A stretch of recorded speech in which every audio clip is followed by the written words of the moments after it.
Hey folks, JJ the Lonely Bull in Asia. It's Tuesday evening here in BGC, Philippines, and I wanted to give you an update of what I've found out as far as that tourist visa that everybody's been talking about the last week or two. There's been a lot of things flying around about what's happening with that tourist visa. Is it going to be 59 days and then you extend for another 30 days and then you have to leave the country? Is that what's going on? As far as I can find out, that's not the fact, but let me run down what I know right now. And I am not an official, I'm not a pro at this, but this is just what I found out. Do your own research, do your own diligence. So how it used to be, or how it was until now, in fact, it still is this way because this is just a bill. They have not passed it yet. That's probably going to happen in the next month or so. But right now, I think they want to do this all before the State of the Union address by Bongbong, by Marcos. So here's how it used to be. So you can come into the country as a non-immigrant, visa-free country. You can come in here, you get 30 days. And then at that 30-day mark, you can extend another 29 days. So you get 59 days total. And then you can keep extending after that, either 30 days, 1 month, 2 months, or 6 months. You can extend at a time. After that first extension, you have to get an ACR card, which is an Alien Certificate of Registration Identification card. And there's a cost involved with that. That card is good for 1 year, whether you leave the country and come back or not. It's always good for 1 year. Then you have to renew that every year. Also, the way it used to be is if you stayed more than 6 months, when you left, you had to get an exit clearance. So you had to pay the Bureau of Immigration to do a kind of a background check on you to make sure that you didn't have any outstanding debt or any legal ramifications or anything that was involved as far as police activity or anything like that. So you had to clear all that before you were able to leave. So that's how it used to be. I'll tell you how it was when I came in. When I came in back in March of 2022, I got my 30 days, and then in April I extended another 29 days, and then in May of 2022 I went ahead and extended for 6 months. Now, hindsight being 2020, I probably wouldn't do that again, because what happened with me is before that 6 months was up, I ended up going to Thailand. So I kind of wasted about a month worth of cost. So I would probably not extend for 6 months at a time unless you knew for sure that you weren't planning on going anywhere in those 6 months. So I would probably do a 1 month or 2 month extension. Costs are the same whether you're in for 1 month or 2 months. They just times it by the number of months you're going. So you don't save any money by extending longer. So here's my cost. When I extended for that 6 months and got my ACR card. So the Alien Certificate of Registration cost me 1,000 pesos. And then the Certificate of Residence for temporary visitors cost me 1,400 pesos. Then you have a head tax for 250 pesos. Then a monthly extension application fee that cost 900 pesos. Then an immigration clearance certificate, which was 700 pesos. Then you have a monthly extension fee, which was 3,000 pesos. Then you have the certificate fee, which was 500 pesos. Then the ACR iCard fee, which is the card itself, that costs 500 pesos. Then you have the legal research fee, which is the background check, I guess, and that's 2,619.5 pesos. So 6,220 pesos, basically. So that was the total cost. The total cost came to 10,439 or 10,440 pesos. So about a little over $200, 280 bucks, or a little under that. So that included the 6 month extension and the ACR card.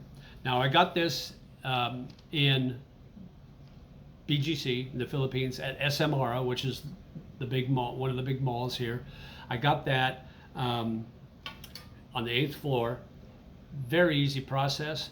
They would have given me my ACR card that same day, except their printer that prints out the cards, they didn't have any ink at that day. Sorry, sir, unavailable. So I had to come back the next day, which happened to be a Monday because it was a Friday and they're not open on weekends. So depending on where you're at in the Philippines, if you're in the province or what city you're in, it could take, I've heard it could take months to get your ACR card. But in this case, in BGC, it was a really quick process. I got it the next Monday, which I came in on Friday afternoon. The printer was down, so they were going to give it to me that day, but they couldn't print it out. So I got it that Monday. So I got my extension that Friday.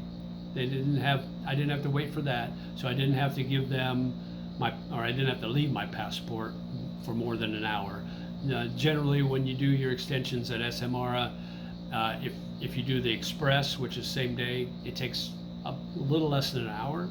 If you don't do the express, which is about 1,000 more pesos, give or take, you can go back the next day and get it. So it just depends. You know, I'm kind of picky when, like, I don't like leaving my passport overnight anywhere. So I like to do the express. I pay a little extra for that, but that was the cost before. So that's how the process worked before. So now what this bill is talking about, and what they're talking about doing, is giving you 59 days right when you land. Instead of having to do the 30 and then extend for 29 more, you get 59 right off the bat. So that's really good news.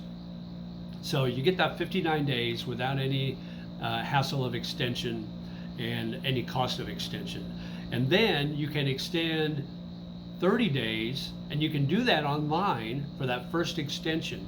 From what I understand, that first extension after the 59 days, you can actually do that online, or you can go to the BOI and do it there in person.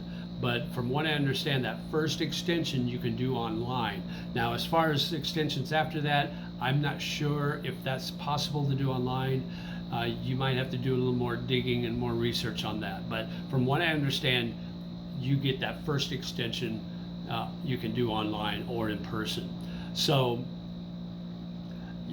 what you'll need to do is, after that first extension, you'll need to go to your BOI office wherever you're at in the Philippines. In my case, it's SMRA. That's the quickest place to go as far as location. It's the shortest distance, and it seems to work really well for me. I mean, I've never had to wait in line really for more than maybe 5 minutes. It's never really busy there. They've got different stations for different types of visas, so you're never really waiting a long time. So you get that first extension.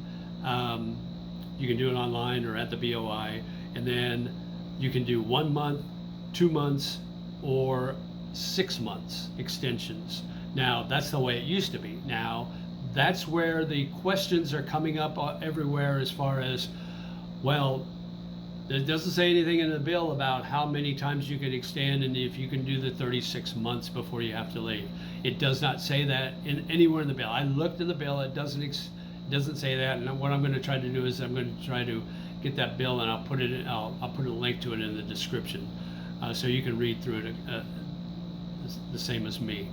But I don't think there's going to be any change in that, is what I'm saying. So if there's nothing in the bill that talks about changing the number of times you can extend or the number of months you can extend, then I don't think there's going to be a change in that. So after your first extension, you still have to get your ACR card. So I talked about the cost there. I'm not sure if the cost is going to change any. I don't think it is, from what I understand. So you get that ACR card, and it's good for a year, whether you leave the country and come back, or if you stay in the country the entire year. It's good for 1 year. It's a physical card. It's got your picture on it. Now, some of the BOI offices require you to bring a picture. I tell you that when I went to SMRA, I didn't have that. They just photocopied my passport picture, which is like 8 years old. But they photocopied that and put it on my ACR card. So every place is different. Every BOI office is different in the Philippines. You're going to find that about everything about the Philippines. There's nothing uniform about it. So I would talk to people that's been to those offices that you might be going to and find out what the procedure is. Some offices require you to wear long pants or jeans. Some of them you don't care if they wear shorts. So some of them have that dress code, some don't. So it just kind of depends. You also, another change, you also have to do that exit clearance no matter how long or how short a time you stay here. So it used to be, if you stayed more than 6 months, you had to do the exit clearance. Now, if you come in and stay for a week, you have to do the exit clearance. From what I understand, as far as reading the bill, you have to do that exit clearance even if you don't stay for more than 59 days, that initial time period. You have to do that exit clearance, and there is a cost to that. And I have not done one before because I've always left before my 6 months are up. But from what I understand from a couple of other bloggers, it's about 500 pesos. But that, again, that cost could vary depending on which BOI office you go to. So I would say 500, give or take a couple of hundred pesos for that cost for that exit clearance. So you have to get that even if you don't stay more than 59 days. That's my understanding. So so you have that cost. So you have your ACR cost, and then you have your extension costs, which generally are around anywhere from 2,000 to 3,000 pesos for a month. Again, it's going to depend on which BOI office you go to because prices may vary. And there's no, I don't think there's a written rule anywhere about that. So I think they just put their own costs in there. So that's the latest I've found out about that. So if you hear any other information, please put that in the comment section. I do appreciate all the comments. I appreciate if you like and subscribe to my video, and I will keep posting more videos that I think are of interest to you guys. And if you have any suggestions on what I should post as far as videos, please put those in the comments too. Be respectful to everybody as well. So it's been great. Have a great evening or morning depending on where you're at, and we'll post again soon. Take care. Bye-bye.